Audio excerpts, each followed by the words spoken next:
เนื่องในโอกาสปีใหม่2025ของสาธารณรัฐสังคมนิยมเวียดนามในวันที่14มังกร2025นี้คณะนำเมืองซานไซแขวงอัตตปือ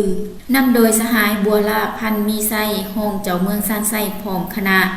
ได้อวยพรคณะนำเมืองดักไล่แขวงกอนตูมแห่งสาธารณรัฐสังคมนิยมเวียดนามเนื่องในโอกาสปีใหม่ก็คือบุญประจำศาสตร์ของสาธารณรัฐสังคมนิยมเวียดนามขึ้นที่ห้องว่าการพักเมืองดักไล่โดยให้เกียรติต้อนรับของสหายท้ายวันเตืองกรรมการพักแขวงเลขาพักเมืองดักไล่แขวงกอนตูมแห่งสาธารณรัฐสังคมนิยมเวียดนามพร้อมคณะในโอกาสดังกล่าวสหายบัวลาพันมีไซโฮงเจ้าเมืองซานไซต่างหน้าคณะนำขันสูงเมืองซานไซได้กล่าวว่าขอทรงความยืนยันถามข่าวและอวยพรไส้อันประเสริฐเดมายังบรรดาสหายในคณะพักพร้อมด้วยครอบครัวอำนาจการปกครองเมืองพนักงานอาวุโสบำนาญนักรบปฏิวัติและประชาชนบรรดาเผ่าชาวเมืองดักไล่แขวงกอนตูมแห่งสาธารณรัฐสังคมนิยมเวียดนามจงสุขกายสุขใจ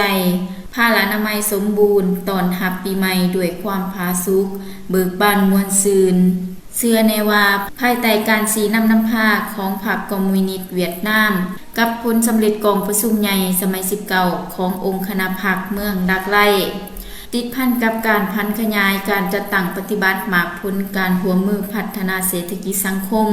การเคลื่อนไหวแลกเปลี่ยนวัฒนธรรมการพัวพันเวียกงานการต่างประเทศระหว่างสองฝ่ายถือเป็นการเยี่ยมยามอันสำคัญเพื่อเสริมขยายสายพัวพันมิตรภาพ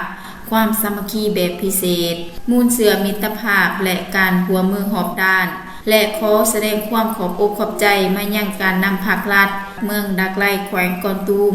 ซึ่งย่ำใดก็บ่ได้ลดละในการสนับสนุนช่วยเหลือแบ่งเบาความสุขทุกข์ให้แก่ประชาชนเมืองซานไซ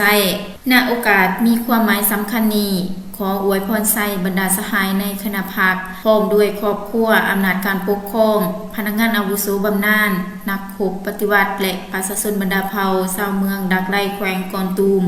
จงมีสุขภาพแข็งแรงมีความผาสุกมีผลสำเร็จในหน้าที่เวียกงานขออวยพรเดชความสามัคคีแบบพิเศษอ้ายน้องมิตรภาพและความร่วมมือหอบด้านระหว่างสองชาติเวียดนามลาวเวียดนามที่เคยมีมูลเสือแต่ดึกดำบรรพ์จนถึงปัจจุบันเว้าร่วมเว้าเฉพาะสองเมืองดักไล่ซานไซให้มันคงทะนุแกนตลอดไป